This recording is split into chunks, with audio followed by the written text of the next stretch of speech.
This conference will now be recorded. Wow. Uh-oh, you're still there, right? You kind of froze Yeah. a little. Okay, you kind of froze a little bit, but that's okay. Hi, I'm Annette Cargioli, and I am known as the Forgiveness Doctor. I am the author of a technique called Emotional Polarity Technique, or EPT for short. And we have been doing free EPT sessions online since COVID started. And we do anywhere from 3 to 4 a week. And today I'm going to be working with Terry, who is a naturopath in Indiana. Hi, Terry. Hi, Annette. And oh, I need to make sure that you're okay that we're recording this. Yes, Okay, that's fine. Perfect. Okay. All right. So, what is it you want to work on today? We had worked on trauma brain previously, and I am feeling that there's a possibility that that has returned some, and I wanted to see how that was and if we needed to do any further work on it. Right. So where you're just kind of like defaulting into the disassociative mind. Exactly. Are you doing more of the functional disassociation where you just check out and act like a robot, go through the motions, or are you in a panic state? No, it's a functional. Okay, so it's where you had the functional, functional disassociation. All right. And so you're just feeling that disassociation, but you're not sure why you're in it. Exactly. Well, and you know, we are under a lot of stress, and there have been a lot of events that have happened that have caused me a lot of stress. And you know, is it possible that disassociation has come back? I don't know. I want to find out. I can tell you that it's absolutely possible that it comes back, because once somebody gets that drug in their system, basically, that is how I manage. Then the next time a stress comes along that's new, my brain is going to automatically default into that management. It's like your coping mechanism. So, yeah, it's not like it's a dysfunction. It's actually a fix. So your brain isn't thinking, oh my God, I'm in trauma brain. Your brain is going, oh, good, go into trauma brain and you'll be fine. So that's why it makes it so hard, and it doesn't really serve you in real life, but your brain thinks it serves you. So then getting rid of it is kind of hard. So do you have magnets? I don't. Okay, so here's what we're gonna do. I do not have magnets. These are magnet covers, but I'm gonna have you do a rapport procedure. So what you're gonna do is you're gonna squeeze your head together while you breathe in. So breathe in and breathe out, and breathe in and breathe out, and breathe in and breathe out. And then you're going to go on the front of your head and the back of your head with your thumb, and you're going to lift to the ceiling. So breathe in and lift up, and breathe out, and breathe in and breathe out, and breathe in, breathe out. Perfect. And that's just the rapport procedure. You can take your hands down. So what I'm going to talk about just briefly before we start, so that people know what we're talking about when we say trauma brain. When our brain, in the face of trauma or stress or something that your brain doesn't know what to do next, will go into a trauma state, either phase 1, which is where your brain actually goes into hyperdrive and it's trying to figure it out. How do I get out of this? How do I fix this? How do I fix it? Where the person overthinks and the right side of their brain is real hyperactive and the left side kind of goes offline, which makes you prone to have ulcers or palpitations. So that's trauma brain 1. Trauma brain 2 is where the brain is so exhausted, or I cannot figure out an answer to this problem. So the brain just completely disassociates or functionally disassociates. When you look at an MRI, it actually looks like no, the lights are all off. But in a person in that state of functional dissociation can do a lot of things automatically. Whatever they have already learned to do in their life, they will automatically do. What you cannot do in functional disassociation is you cannot create something new, which is very frustrating. If you're like Terry is, she sees clients, she's a holistic doctor, and she has to like think and be there and come up with something new instead of constantly rely on, well, if you have this symptom, you get this. Like sometimes people need overlays. You've got to pay attention more than that. Everybody's not just a, this symptom and this cure. And even though there is a lot of that, you also need to be able to think on your feet and be aware of, something you might have to create just for this person. So that is, for me, that's the biggest problem with being in functional disassociation. A description of this could be when a person drives from point A to point B and they cannot tell you if they passed a Starbucks. They never saw 3 Starbucks on the way, but they didn't have a wreck. They totally drove the car. So it's like we function, when people have that disassociative state, you can still function and actually function where people don't even know that you're on automatic. You're the only one who knows you're on automatic. And the problem becomes I can't really connect to anybody because I'm just going through the motions, kind of like a programmed robot, so that I don't feel the trauma or the stress of what I can't control over here. And I agree completely with you. Right now, a lot of people are dealing with that because we have COVID. Do I wear a mask? Do I not wear a mask? We have people who hate Trump, people who love Trump. We have the race riots. We have the violence. It's just like crazy right now. So it could bring up a very deep sense of uncertainty. And then you have to work. And in order to work, you have to turn everything off and then just go with what you know so that you can actually show up and be there. And like I said, you can get away with that probably 75% of the time. And nobody else will know, just you. So, all right, so that's trauma brain. So I'm going to ask if she's in phase 1. She is. You're in phase 2. So she right now is in that disassociative mindset because that's where her mind learned what her mind learned to do to cope with things she cannot control, can't predict, doesn't know what's going to happen. So, and the other thing that happens is it numbs her up to the stress of wondering what's going to happen and what to do next. So I'm going to ask what stage of healing she is in with, well, before I do that, do I want to do subjective units of distress in this mindset is 0. So your subjective units of distress, so this is a great drug, just saying. In the book that Bessel van der Kolk wrote called The Body Keeps the Score, he talks about how people under like lifetimes of stress or going into war or real violent situations who have to function like soldiers, he said this brain state is like a drug, only they're the ones who are making the drug. So unlike heroin, you can't just take it away. You have to, they have to be a part of breaking the cycle. So SUDS is, it's a 0. So that means in this brain state, you feel mighty fine, even though, and everybody thinks you're like just a genius with stress. You feel nothing. So let's see. So when you turn all of this stuff off that you can't control, so you can function in the life you got to do, or what you have to do, driving a car, seeing clients, all of that. And then the subjective units of elation are,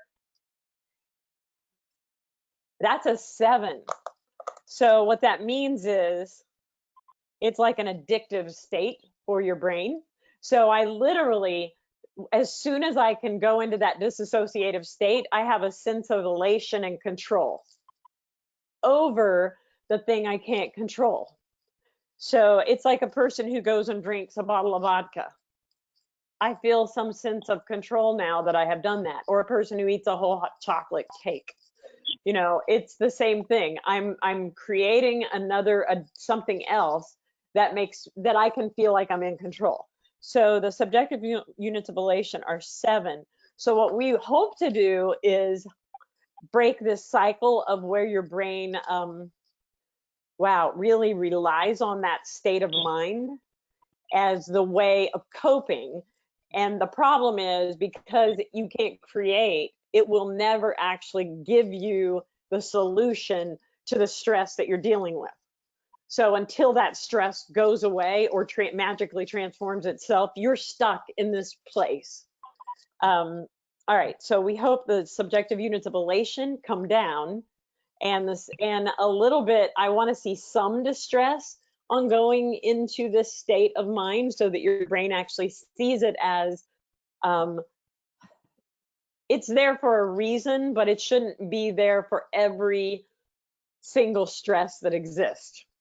You know, I mean, it's definitely there for a reason. I believe God put it there so that when we are in some situation where we could be killed, that we could act, you know, something really bad could happen, that we can disassociate. Like people who grow up in abusive families, they will disassociate, and if it's really bad abuse, they actually disassociate, and they you know, it's as though they're not even in their body, and they can become multiple personality. So that's the extreme of it.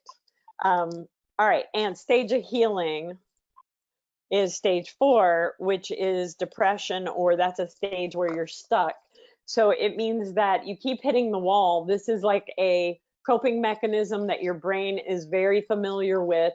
And the thing that's bothering you is you feel the sense of not being able to truly be present and to create in the best way, and to connect to God and connect to others, because you're kind of just like this robotic, unfeeling, numb person who's going through motions. So stage 4 is where you're at. You're just kind of stuck. So I'm hoping we will move you past that. Stage 4 is where nothing is really changing. This is still my go-to drug. This is still my go-to behavior. Even though I don't choose it, my brain hijacks it and does it for me. Because there's something I have trained it to believe about that state of mind, and it depends on it. So how many issues? 2. First issue, love, family, current, self, grief, my grief. So this is first issue, my grief. Now I got that there were like 3 issues, but my hope is that as we do forgiveness statements, we'll hit all 3 of them without having to go back. But if we have to go back and do another one, we're good to do that. So it's my grief with family, original, dad. My grief with dad. And is your dad alive? Yes. Do you have grief with him currently? We are speaking. You're not speaking? No, we're estranged. Dad, so my grief with dad because of separation, how long? Since last November. Oh, so it's pretty fresh. Not last November, before. I haven't spoken to him in over a year. So what was why the separation? I sold my house and he didn't like it. Oh my. And there was a huge battle, and I actually had to hire a lawyer and sue him and my brother, and it was pretty bad. Just because you sold right a house? after or was it was on family property. Yeah. And he didn't want you to... Go ahead. Yeah, he didn't want me to sell the house. There were easement issues, and they wouldn't sign the easements, and drama.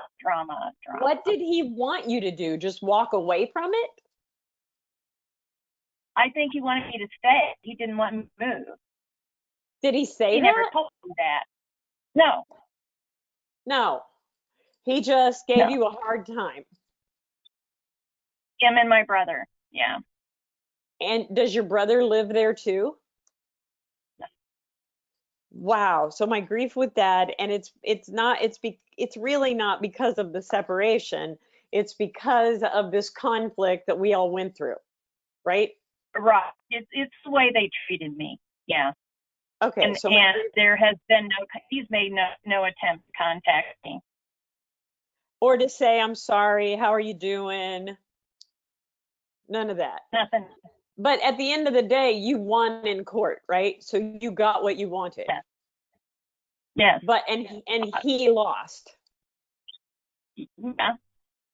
Wow. That's so horrible that you had to go to court. Have you talked to your brother? No, he was the driving force in having to hire a lawyer, and my father disagreed with him. So He thought that easement meant that they were giving away their property. Couldn't right. get them to understand what an easement was. And I had to hire a lawyer to force them to understand what an easement was. Oh my gosh. So they didn't understand at all. It was stupidity. It was stupidity. And I couldn't make them understand. And everybody talked to him, real estate agents, lawyers, all kinds of people talked to him. And my mother kept saying, "Here's just a meltdown. Don't worry about it." 3 months out of contract. My house is under contract. The purchaser is living in it. I'm homeless, and they won't close. They won't sign the easement, so I'm close. So is the person already bought the house though? No, we couldn't close, but he was an 80-year-old man that had sold his house, and if I didn't let him move into my house, he'd be homeless, and I couldn't do that to him. So the man that bought it is in the house, but it hasn't closed. Right. Because your dad still hasn't signed the paper. Right. How old's your dad? 85. So how's he treat this guy? Oh, it's real nice of them.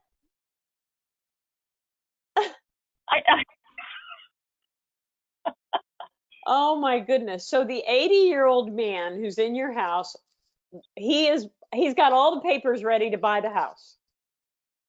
Yeah, it was a cash sale.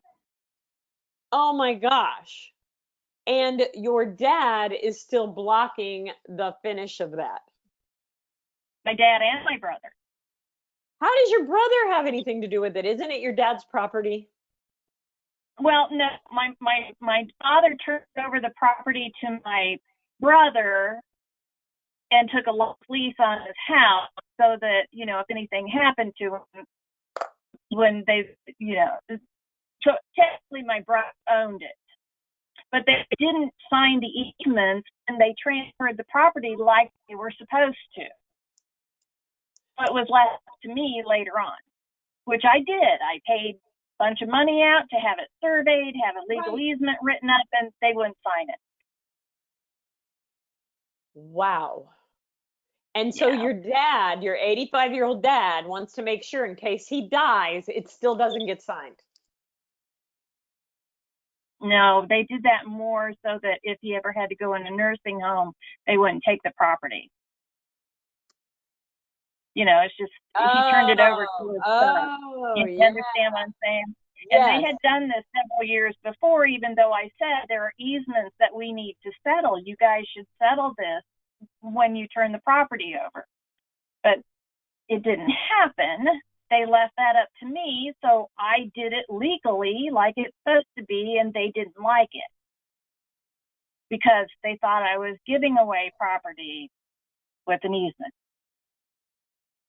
They thought that you were giving the house away? Giving their property away. But wait, it was your property, right?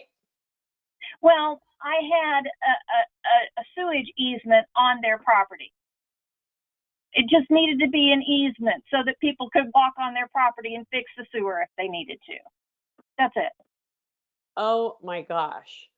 So It was stupid, and it caused a whole family drama. I didn't speak to my mother. My mother got mad at me. My dad's mad at me. My brother's mad at me. And I'm right. I'm right.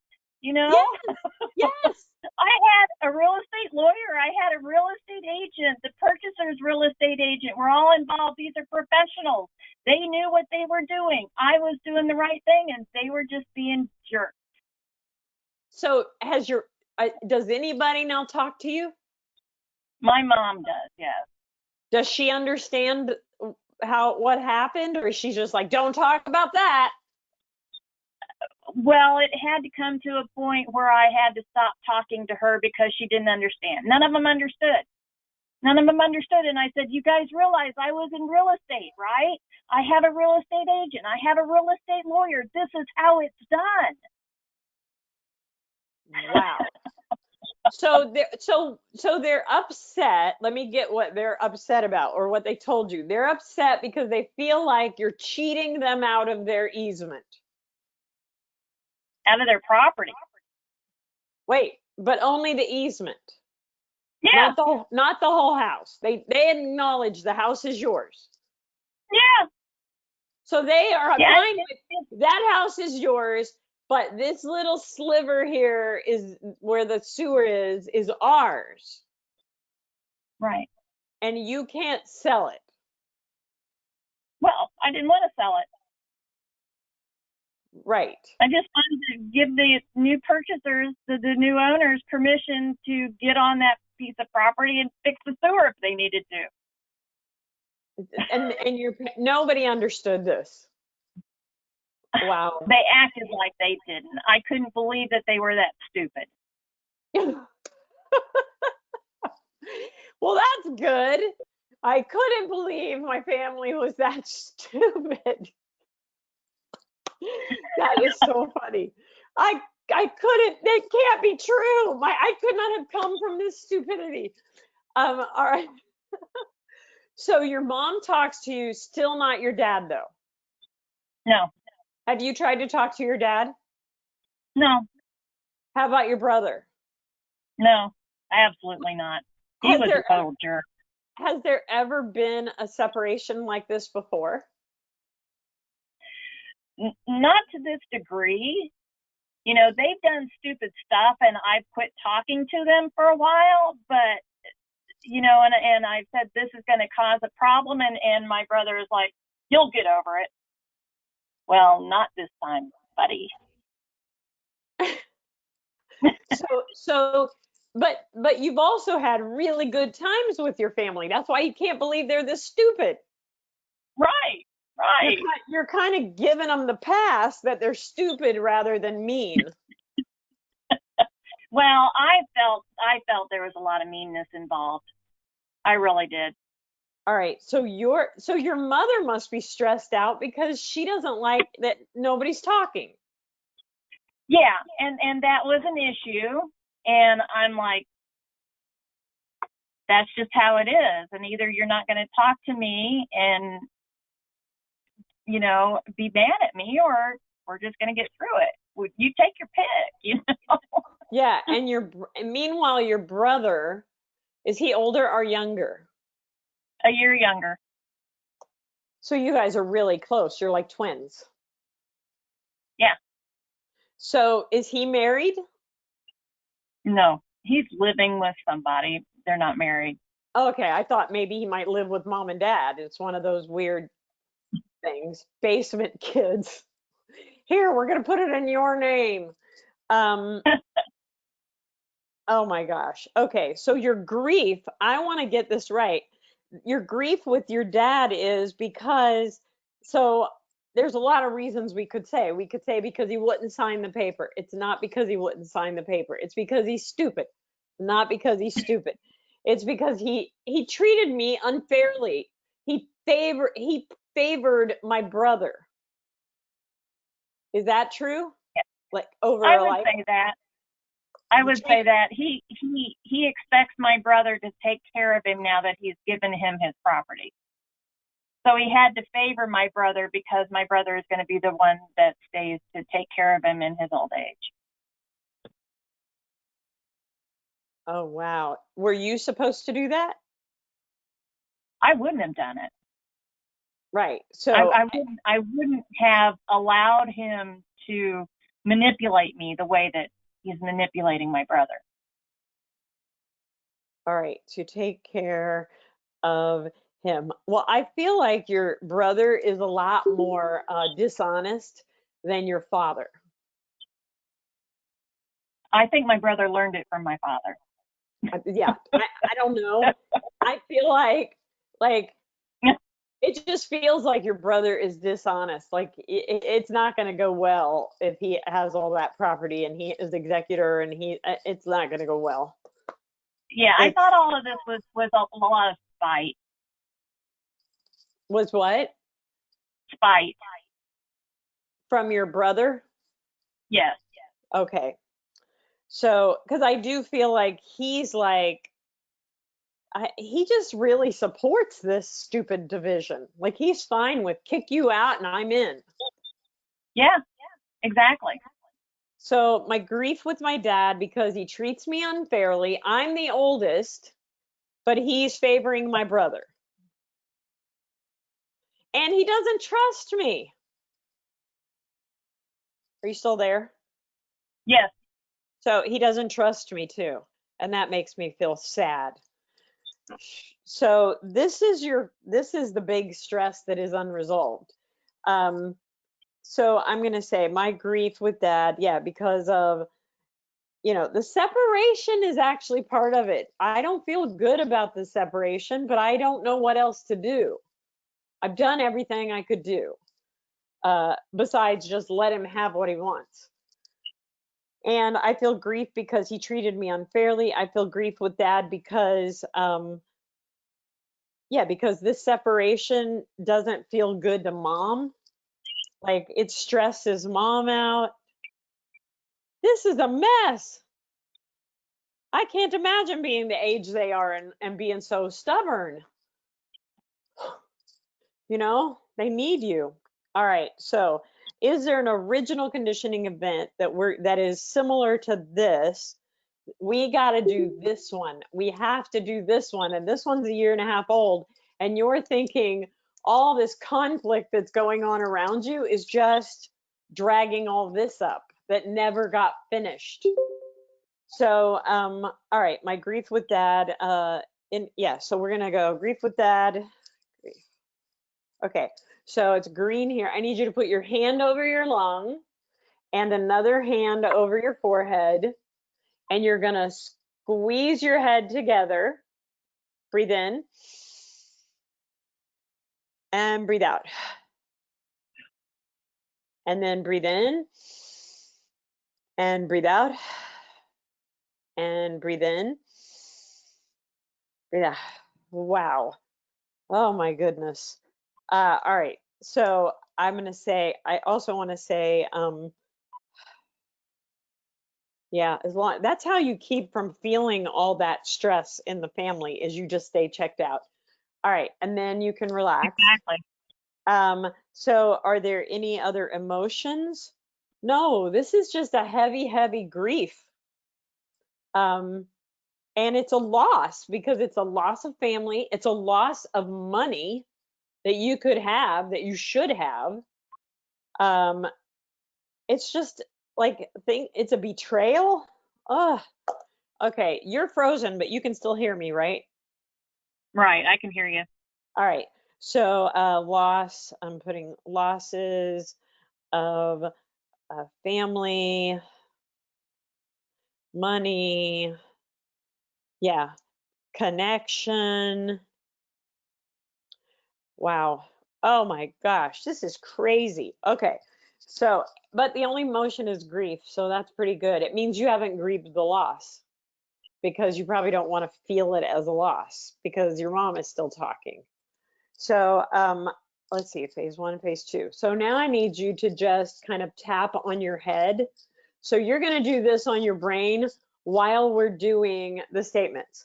So I need you to say, I forgive myself for believing I forgive myself for believing that I cannot love and acknowledge my dad that I cannot love and acknowledge my dad or respect him or respect him without feeling the grief without feeling the grief because of the loss of my family because of the loss of my family over something really stupid. over something really stupid. And then breathe. And breathe out.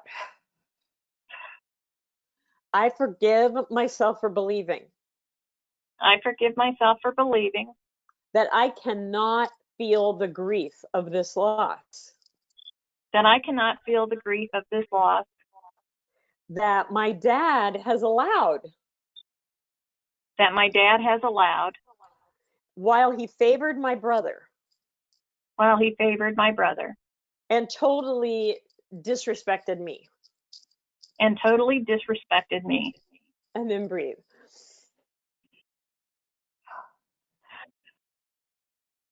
I forgive myself for holding on I forgive myself for holding on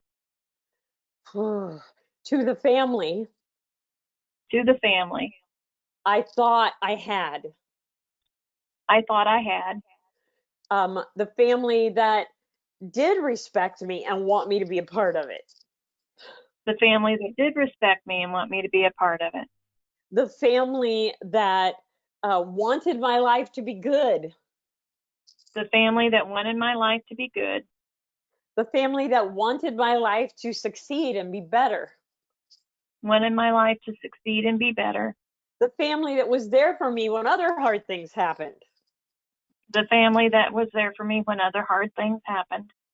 Yeah, I let go I let go of the family of the family that never existed, that never existed, the one that knows how to have a healthy conversation about an easement, the one that knows how to have a healthy conversation about an easement, and that cares enough about me and that cares enough about me that they would give up a little sliver of their land if that's what it took, would give up a little sliver of their land if that's what it took, without making me feel guilty or ashamed or unworthy. without making me feel guilty, ashamed, or unworthy. I let go. Say that again. I let go I let go of this fantasy family that doesn't exist of the family that doesn't exist so that I can open my heart so that I can open my heart and accept and accept my family, my family, my dad, my brother, my dad, my brother, I want to say my greedy family. my greedy family, And my stupid family. right, I don't think they're stupid. I think they are arrogant. My arrogant family Arrogant, who thinks they my know arrogant everything. family, right? Yeah, They know I let so I can open myself to who they really are so I can open myself to who they really are without feeling this massive expectation of what they can't give. without feeling this massive expectation of what they can't get. What I can't make them give. I Say it can't, again. and I can't make them give. And I can't make them Give. give. Give. I can't make them give anything. I let go. I can't make them give anything. And I can accept And I can accept.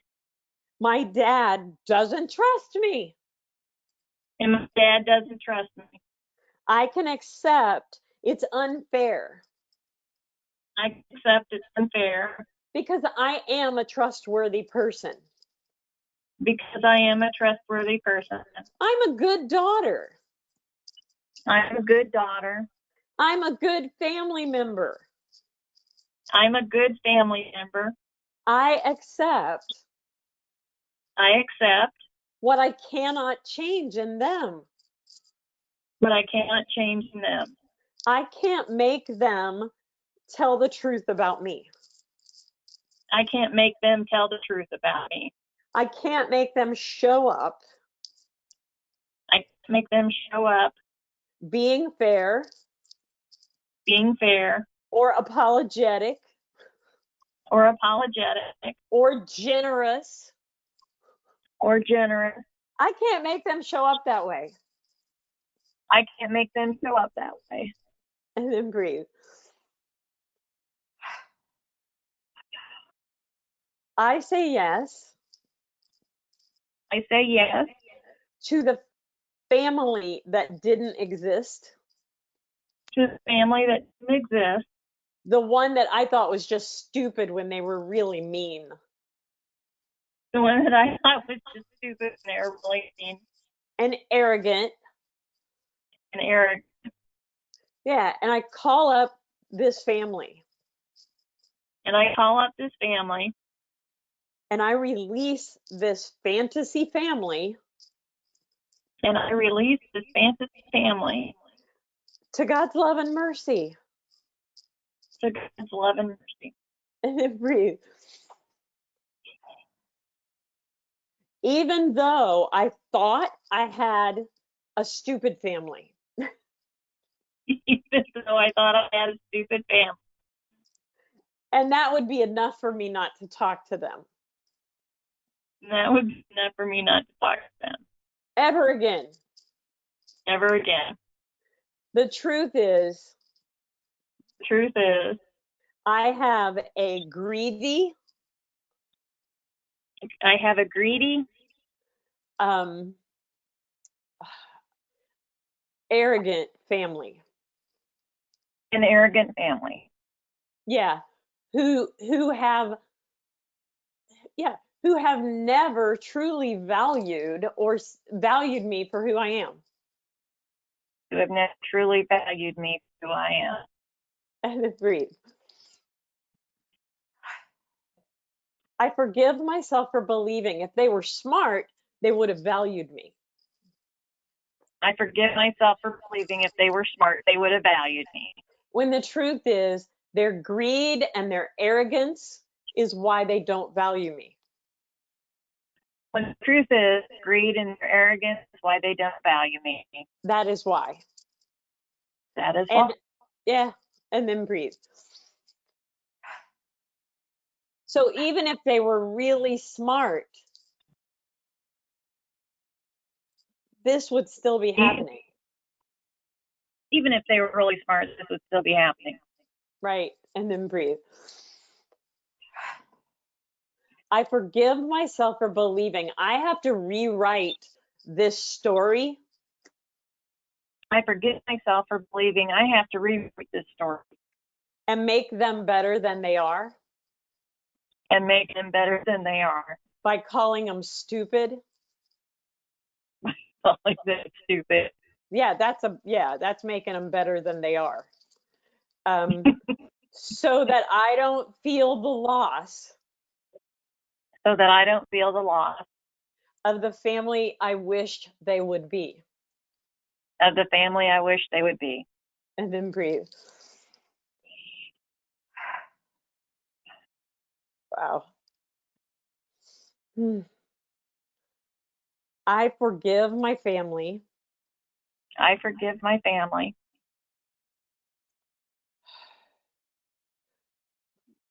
You know, I want to say for making me believe that they really cared about me For making me believe that they really cared about me and that I was valued and that I was valued when they really didn't even know how to do that. when they really didn't even know how to do that. And they didn't really see who I was. And they really didn't see who I was. And then breathe. I let go I let go of everything my family could never give me of everything my family could never give me or wouldn't give me. or wouldn't give me. I let go of all of that now, I let go of all of that now, and I open space and I open space to receive to receive everything, well, everything that God wants to give me. everything that God wants to give me. All the wrongs my family did to me, I open space for God to right. All the wrongs that my family give to me, I open for God to make it right, Make it right for me, to make it right for me. and at the same time, make it right for them. And at the same time, make it right for them. And then breathe. Oh, yeah. I let go of everything they owe me. I let go of everything they owe me. And all debt that I held against them. And all debt that I held against them. That I had a right to. So I had a right to. I let it all go. I let it all go. Because I realize I can't make them more generous. Because I realize I can't make them more generous. And I can't make them value me and see me for who I am. And I can't make them value me and see me for who I am. I can't change them. I can't change them. Even by calling them stupid instead of arrogant. Even by calling them stupid instead of arrogant. I can't change them or make them better than they are. I can't change them or make them better than they are. So I let go of everything they owe me. So I let go of everything they owe me. And that opens massive space. And that opens massive space.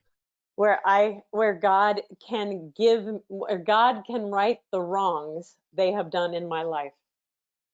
Where God can right the wrong they have done in my life. And that lets them off the hook. That lets them off the hook. And it multiplies the blessing in my life. And it multiplies the blessing in my life. And then breathe.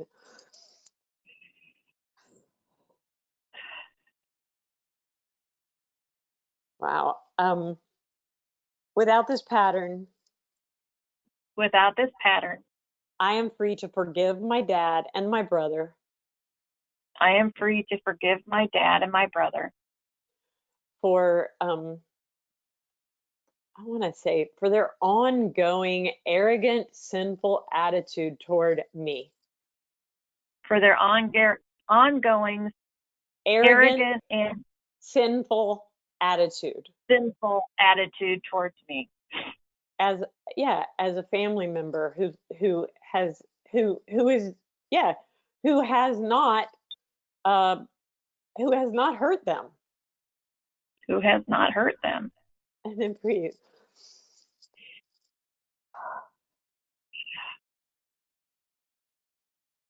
I forgive myself. I forgive myself. For taking the blame for their behavior for so many years. For taking the blame for their behavior for so many years. Just so I wouldn't have to think about who they really are. Just so I wouldn't have to think about who they really are. So that I could feel like, so they wouldn't feel bad about who they are too. So they wouldn't feel bad about who they are. Because I wanted to protect them. Because I wanted to protect them. In case they would hurt me worse if I didn't. In case they would hurt me worse if I didn't. And then breathe.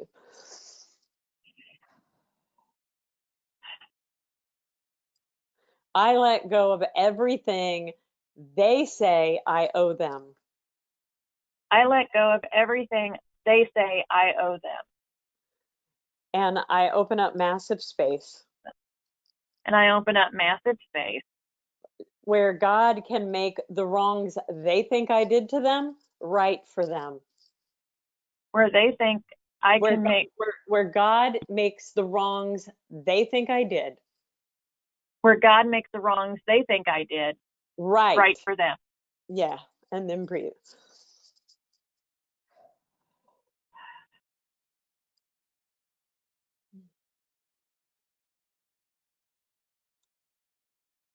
Just letting it move a little. Without this pattern, Without this pattern, I say yes to the grief I say yes to the grief of losing my family, the grief of losing my family,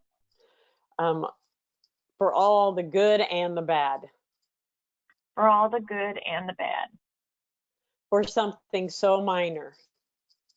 for something so minor. I say yes to all the grief, I say yes to all the grief, and I call it up and release it and I call it up and release it from my body, mind, and spirit. from my body, mind, and spirit. And then breathe.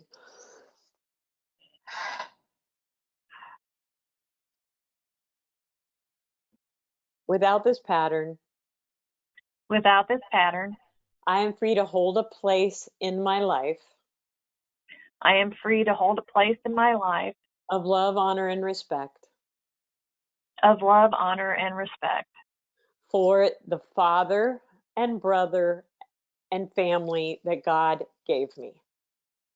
for the father and brother and family that God gave me. Exactly as they are. Exactly as they are. And then breathe.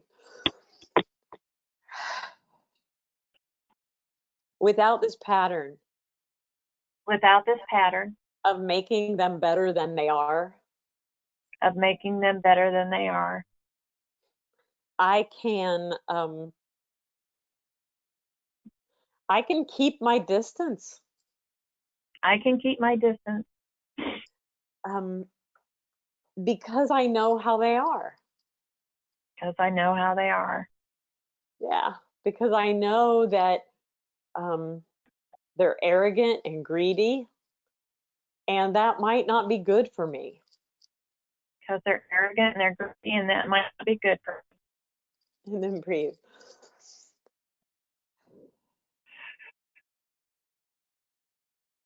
Without this pattern, Without this pattern, I can accept my dad the way he is I accept my dad the way he is without feeling obligated to make him think he's a better person than he is. without feeling obligated to make him think he's a better person than he is. And then breathe. I forgive myself for all those years that I did that for him. I forgive myself for all those years that I did that for him. I set aside my needs. I set Say that aside again.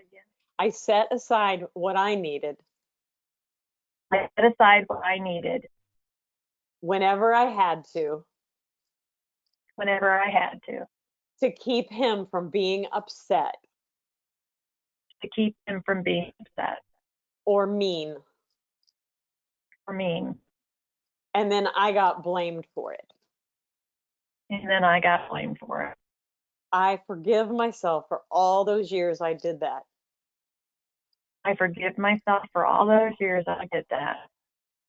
And then breathe.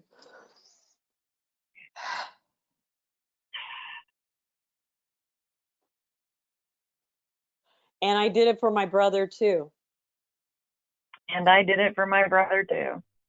I forgive myself for believing I forgive myself for believing that I have to feel bad about that now. that I have to feel bad about that now. I have to feel bad about my being related to my dad and my brother. I have to feel bad about being related to my dad and my brother.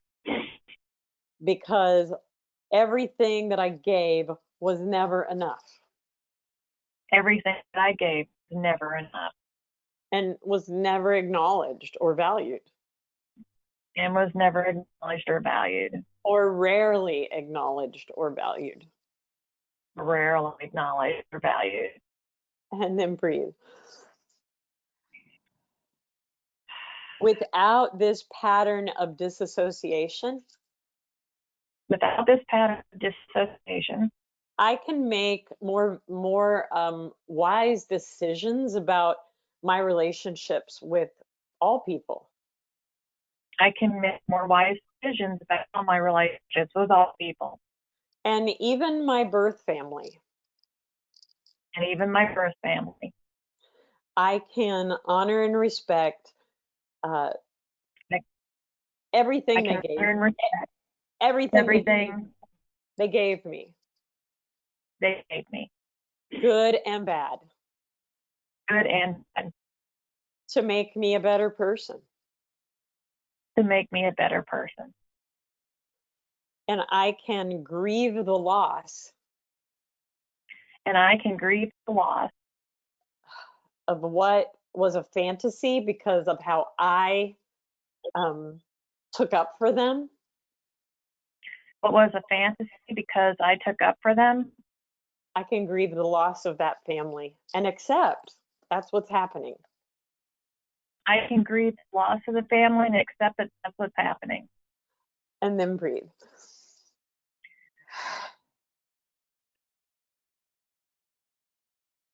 Without this pattern, With this pattern, I can accept my family the way they are, I can accept my family the way they are, with all their faults and flaws, with all their faults and flaws, and how I felt manipulated how I felt manipulated to be the blame when I wasn't, to be the blame when I wasn't, just to smooth things over. just to smooth things over. I can accept all of that. I can accept all of that, And that frees me and that frees me to create boundaries in my life to create boundaries in my life where I don't do that for people anymore. where I don't do that for people anymore. Yeah. I treat them with love and respect. I treat them with love and respect. And I expect them to treat me with love and respect. I expect them to treat me with love and respect. And if someone can't do that, And if someone can't do that, whether they're my family or not, whether they're my family or not, yeah, they may not have a lot of time in my life. they may not have a lot of time in my life. And then breathe.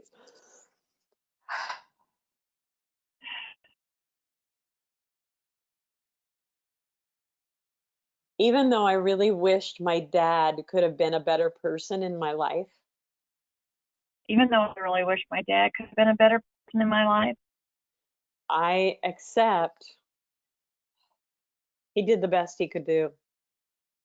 I accept that he did the best he could do. And there was nothing I was ever going to do that was going to change him.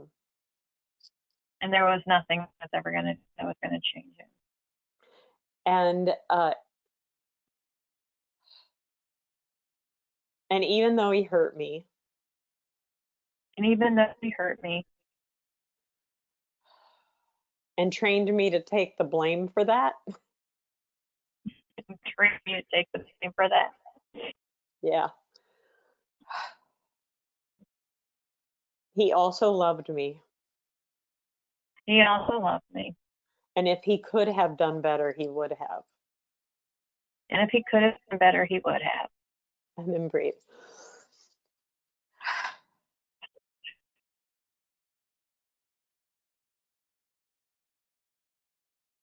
Okay. So, how are you feeling? Good. Better?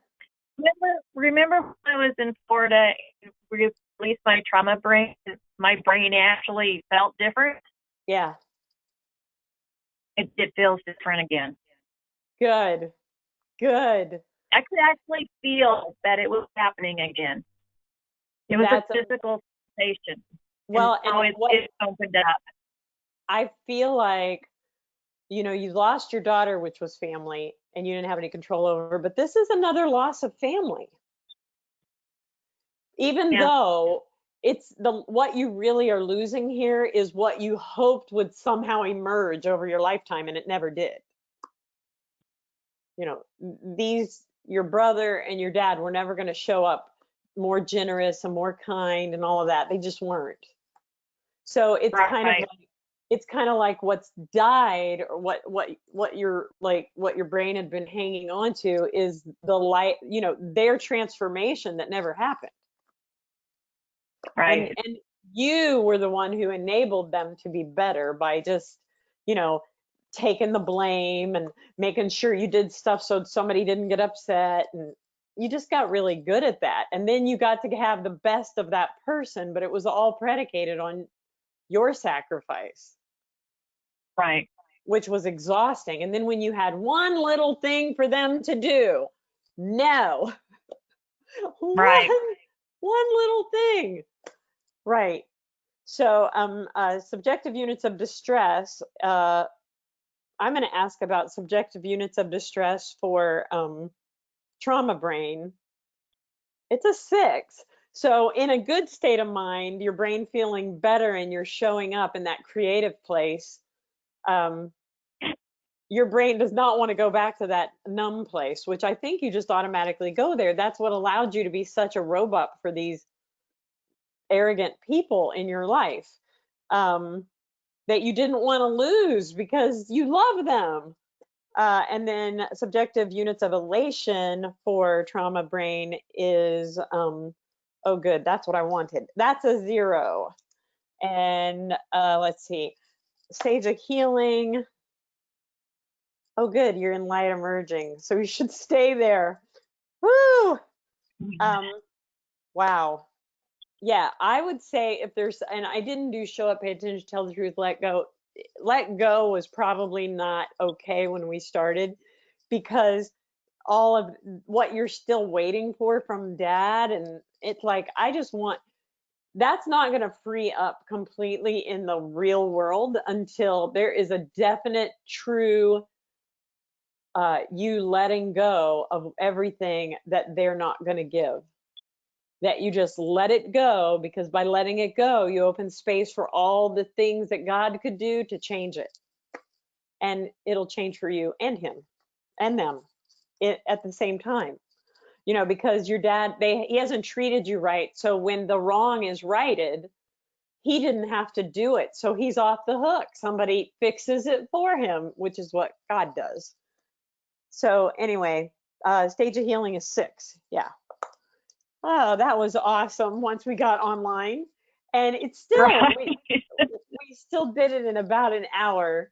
And it's really good to see you. I hope you feel a whole lot better.